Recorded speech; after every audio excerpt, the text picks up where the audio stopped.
What's up, Shady Sports Network? I'm back here with a very special guest, Tulsa Oilers quarterback Andre Sale. Andre, how you doing today, man? I'm doing good, Chris. Thank you for having me on. No problem. So you just wrapped up your first season in the IFL with the or starting per se with the Tulsa Oilers.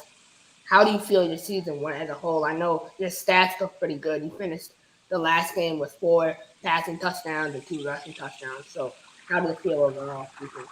Yeah, I felt good. It was such a blessing to be able to play again. So, learned a lot this year, and I felt like I got better throughout the season.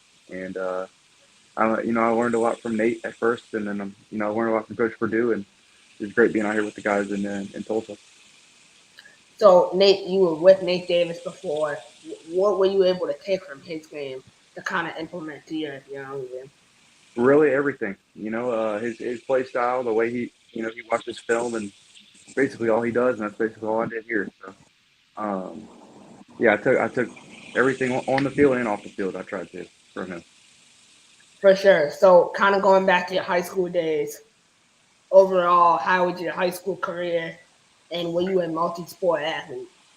I was until my sophomore year. I played football and basketball, and then I kind of saw the writing on the wall. I didn't think I was going to be able to make it too far in basketball, so I put all my eggs in the football basket. Starting junior year, started going to a bunch of camps and stuff, and it was a good career. I was up in Little Rock, Arkansas.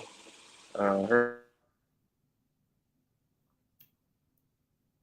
Uh, Looks like we are having some internet issues.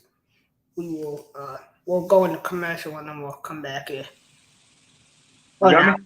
yeah, now you're back. Awesome. Yeah. So yeah, I was in Little Rock, Arkansas, at Catholic High, and had a good little football career up there, and then went to Tennessee Tech from there. So Tennessee Tech, that's a great program. They have a lot of history down there. Um, did you enjoy your time going there as a student, and how do you balance being a student athlete? Yeah, I really enjoyed it, man. And my high school, prepared me to make it kind of easy, the student side of it. And so I really just got to focus on football, which was good. And it was awesome, man. You getting to play football in a D1 program, it was always my dream. And so um, I was there with Michael Birdsong, got to learn from him. And then I got to start my freshman year, which was awesome, being the guy so early. And I mean, that's really why I went to Tennessee Tech. I wanted the chance to play early.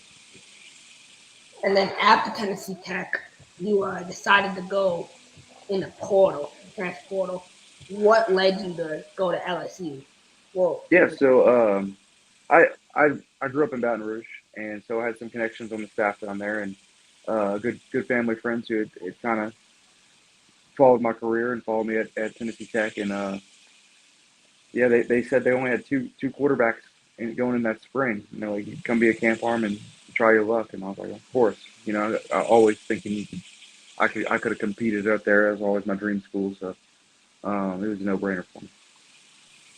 so at LSU, you it was pretty good there. I mean, going to an SEC school, what is that environment like as a Man, whole? it was everything you'd envision college football being like growing up playing, NCAA football and watching college football. It's big time. It's a business, and yeah, I got to meet some really great people down there. Some of the best players in the NFL. Were on my team, so learned a lot, and it was just a great experience. So, I mean, at LSU, you got to learn from a great quarterback by the name of Joe Burrow. Um, how was your relationship with Joe, and how is it currently? It was good with Joe. He was quiet. He was a guy who's like really locked in. He was there for one purpose, and it showed. And so I learned from that, and I kind of taken that route in here to Tulsa. I kind of came here and was to myself and locked in. Um, I talked to Joe before the season, so he knew I was playing arena football, but that was about it. He's hard to get in contact with how big time he's gotten, but no bad blood or anything. We have a good relationship. Is his process kind of similar to Nate Davis in the way? Um, I didn't get to see his process as much behind the scenes. Uh, everything with Joe was when we showed up to the facility, and I got to see all of Nate's behind the scenes, which is cool. I was over at his house almost every day in the summer and every day during camp, watching film with him and just picking his brain. So I got to learn the arena game a lot faster, and it was expedited thanks to him. But with Joe, whenever he showed up, it was all business, and so I kind of try to take a little bit that I've learned from each of those guys. So especially with Joe's routine whenever he got to the field and everything. So currently in the off season, you live in Albuquerque, New Mexico. Um, how is it living down there? Do you Oh enjoy? man, it's beautiful. The weather, there's no humidity. So I grew up in Louisiana. I've lived all over the southeast, and then took a medical sales job out in Albuquerque. So yeah, I'll be back in Albuquerque working, covering the whole state, and things, the weather, the mountains, and the people. They're awesome, and the food. The food's great out in New Mexico. So I feel like the season kind of goes by really fast. For sure. Comes and goes. Now the off season is kind of hitting real fast. What are your plans for this off season in terms of like your daily routine? For sure. So our next plan is August 4th. I'll be out in Vegas with the XFL Combine. So that's going to be my next focus. And then after that, I'll probably take a week or two off. Hopefully get down to the beach. I've been so locked in and cooped up here in Tulsa. So take some time to myself and then lock back in and start training for wherever I'm going to be next year. Would you consider going overseas for CFL or the UFC? I'd love to go to up to Canada. I probably wouldn't consider going overseas, but Canada would be awesome, and then XFL for sure, and then of course I'd love to come back to Tulsa.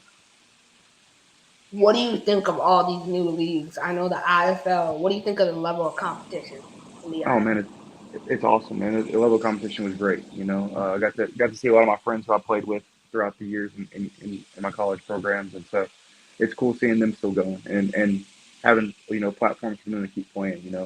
If it was just the NFL, there'd be a lot of really talented guys who just kind of fall off and never get their chance. So the IFL and all these new leagues are giving just guys chances to show they can still play. So early in the season, you came up and you played my Massachusetts Pirates, and you had a very good game, threw 4 touchdowns. Um, what did you like about playing up here in the DCU Center? Oh man, I loved it. So it's a funny story. I almost went to grad school up at Holy Cross, which Holy Cross didn't have a grad school, so I would have had to drop down some credits, and it ended up not going through. So I was up there working out, and I thought I was going to be in there for that 2019 season when they ended up winning the conference championship. So I love Worcester. I would take the train from Boston to Worcester and back. So it was cool. It was a cool environment up there. There were some LSU fans there, which was cool. I got to sign some LSU guys had pictures of me and stuff, and they were passionate fans. There was nothing like it was here in Tulsa though. Man, Tulsa, the cream of the crop. You guys have what? I mean, the fan environment is crazy. You guys It's get like crazy 8 to 10,000 fans a game. for It's sure. it's Tulsa kind of like playing the SEC. I know those two are kind of hard to compare, but in terms of the fans. For a first year program, yeah, it's as great as you can get in this league. I got a chance to go out to Arizona with Duke City, and I mean that was like if you're looking at the IFL, that's really like the SEC. The way they have everything set up, and I mean their whole setup there is nice, and I think Tulsa's going to be right up there in the next couple of years. So, kind of looking to 2024 here. I know right now you're kind of, weighing all your options. What would you like to see in your next destination? What do you need? What are some what not criteria per se, but some things you look for in a team when signing? Obviously it's going to start at the top. The head coach, and I love Coach Jones. He's got a good vision. He wants to win, and then that'll just trickle down to everybody else. I want guys who are hungry, guys who are professional, guys who get the job done. So that's what I'm gonna be looking at. You seem like someone who's really like locked in on your goals and you know where you want to go, which I have a lot of respect for. So how do you lock in? Like, how do you condition your mind to just be so focused on the goals? And do you do anything in terms of like meditation or like spirituality? Yeah, man, I'm a Catholic, so I pray a lot, and one of those prayers I always pray for the grace to be locked in and focused, and kind of get all the distractions out of my head because there's so many distractions. Um, and we talk about this a lot, especially at the home games. There's a lot more distractions at home games than there are away games. Away games it's just us. It's all about us. And but prayer really helps me. I ask for the grace of God, and He's able to give me some strength and send down the Holy Spirit to me. So it's been good. That's really important, to have that. We got a couple comments here. Got a lot of fan support in the chat. Awesome. I wish I Uh, could see their names. Are they, I know it.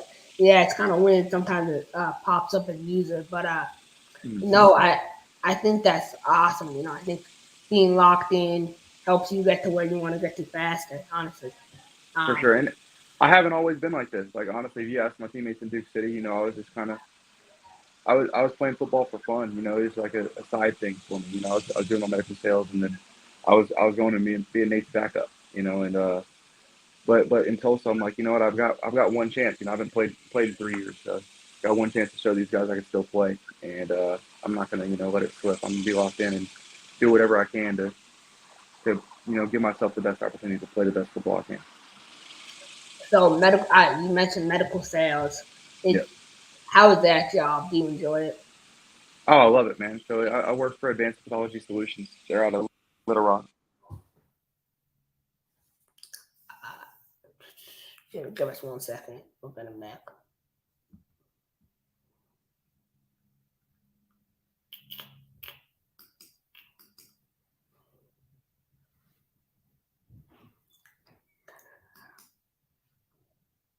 Well, William Jones. Oh, he's There back. we go. I was getting a phone call. There we go.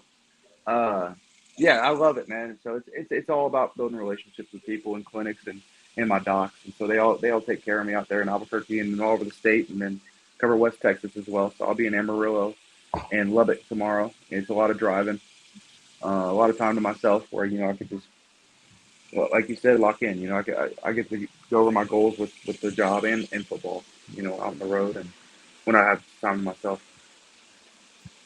What's your favorite music to listen to in the car? Oh, I like classic rock. So, but I listen to everything. I have different moods, but a lot of Led Zeppelin. And then I get in the '90s. I like some of the grunge. I like Sublime and Nirvana and stuff. I listen to a lot of different things, but mostly older stuff. If it's rap, it's Lil Wayne. It's like 2007 to 2014 ish. Lil Wayne and Drake, and I like the '90s hip hop too. So I listen to some Dr. Dre and some Snoop, but not a lot of stuff that's newer. For sure, yeah. No, the new stuff is kind of hit or miss. You That's know. right. Um. So I guess my final couple of questions for you is, what is your biggest piece of advice for younger people? If you can do anything you put your mind to, I really do believe that. If you're gonna stay consistent, stay persistent with something, and work hard at it, you're gonna achieve something. Like they always say, shoot for the stars, and if you miss, you end up at the moon or something. Like I don't know what the quote is, but like it's true. Like you stay on the path. Like that path might wind, but you're still going towards that goal, and you're gonna end up there, and you're gonna end up with something, and then that enjoy the journey.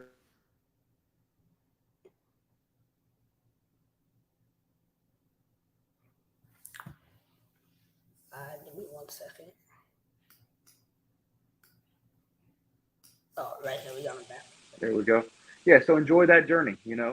Like I said, it's not always going to be a straight path, but that's when you get to meet some of the best people in your life, and all the people that I've met in football. Like I was forever grateful for these people and these relationships I've made. For sure, football is a great relationship builder, and it teaches you a lot about life. Um, so my final question for you here is, where do you see yourself in the next 2 to 3 years, both in your personal life and your football career? Man, I have no idea, but I'm gonna keep working. Wherever I go, I'm gonna be very grateful and very thankful. Man, I mean, I trust that God's got a plan for me, and I keep praying. I know He's gonna put me in the right spot, but hopefully I'll keep playing, and try to keep moving up and see where it takes me. For sure. Andre, I want to thank you so much for your time today, man. Got a lot of respect for you and your, Well, your thank you, Chris. grind. But I look forward to seeing, what you're gonna do in the next 2 to 3 years. I know I'll be seeing you on Sundays real soon. Oh, for sure, man. I really hope so. That'd be awesome. Yes, sir. Have a Yes, good sir. rest. Thank you for having me on, Chris. No problem. I'm Yes, a sir. game changer.